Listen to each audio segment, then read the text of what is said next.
Selamat datang kembali. Hari ini kita mau coba bedah satu fenomena sosial ya. Ini dari materi Anda. Judulnya, Menghadapi Budaya Penjilat, Transparansi dan Integritas Sosial. Fokus kita kali ini mau bongkar dampak-dampak dari apa yang sering disebut budaya penjilat ini. Yang menarik, materi ini ngelihatnya bukan cuma gangguan biasa, tapi udah kayak pola yang bisa ngakar gitu. Dan katanya bisa menghambat kemajuan kita bareng-bareng. Coba kita lihat lebih dalam ya.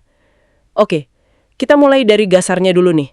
Apa sih sebenarnya masalah utama yang diangkat di materi Anda soal budaya penjilat ini?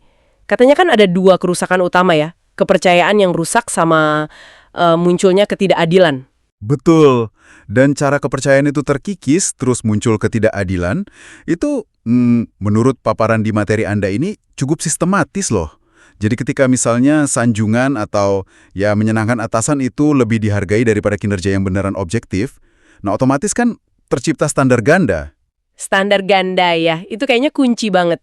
Iya, orang jadi nggak percaya lagi sama prosesnya, sama keadilannya. Hubungan antara rekan kerja juga bisa jadi penuh curiga gitu.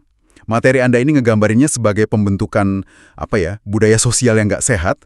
Nilai asli kontribusi seseorang jadi nggak penting. Kalah sama kedekatan sama atasan.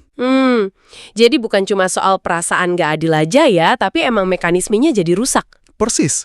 Mekanisme evaluasi yang sehat jadi nggak jalan. Nah, standar ganda tadi tuh poin penting banget. Kayak ada dua jalur ya. Satu buat yang berprestasi beneran, satu lagi buat yang, deket. Ini pasti ngaruh ke suasana komunikasi juga kan? Materi Anda juga nyinggung soal gimana ini bisa neken kebebasan berpendapat. Dan akhirnya, yaitu menghambat perkembangan. Baik buat orangnya maupun kelompoknya. Logis sih dengerannya. Betul sekali. Kalau orang takut ngasih kritik atau ide baru, ya karena risikonya lebih gede daripada muji-muji aja, siapa yang mau maju? Siapa yang berani ngomong? Iya juga ya, jadi pada main aman aja gitu. Nah, kalau kita tarik lebih jauh lagi nih, konsekuensinya, seperti yang disimpulin di materi Anda, ini bukan cuma masalah internal kantor atau kelompok kecil. Ini bisa ngerugiin kemajuan masyarakat loh secara keseluruhan.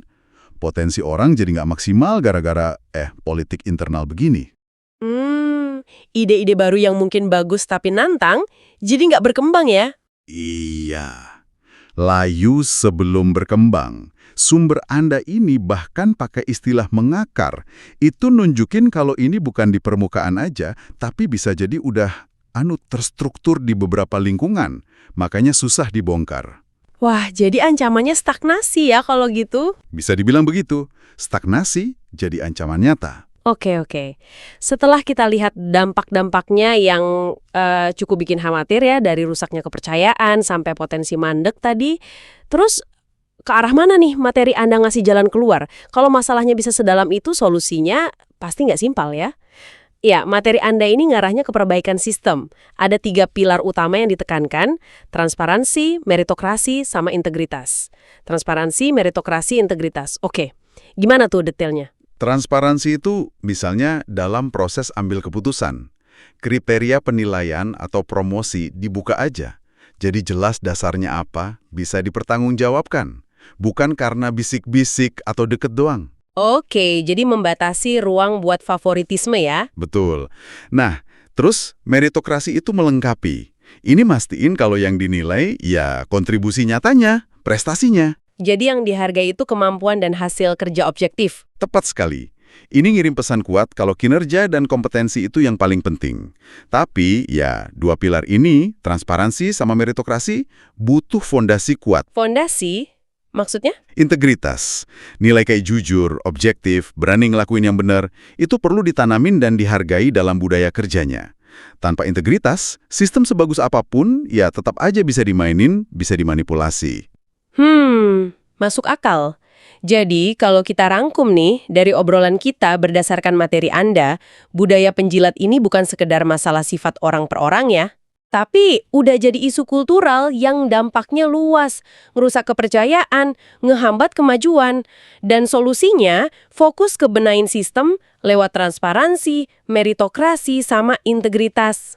Iya, dan yang menarik, fokus ke perbaikan sistem di materi Anda ini, sebenarnya jadi mikir lagi nih, sistem yang bagus itu penting banget emang. Tapi ini juga munculin pertanyaan lain kan? Seberapa besar sih peran keberanian individu? Maksudnya, kemauan buat nggak ikut arus, buat ngomong apa adanya walau nggak populer, buat tetap pegang prinsip meskipun ada resiko. Nah, peran individu ini gimana dalam menantang budaya ini sehari-hari, di luar sistem yang ada? Wah, iya juga ya. Itu jadi bahan renungan menarik buat kita semua, mungkin juga buat Anda di rumah. Mungkin itu sesuatu yang bisa Anda pikirkan lebih dalam ya. Sebuah pemikiran penutup yang bagus. Terima kasih sudah menyimak pembahasan kita kali ini.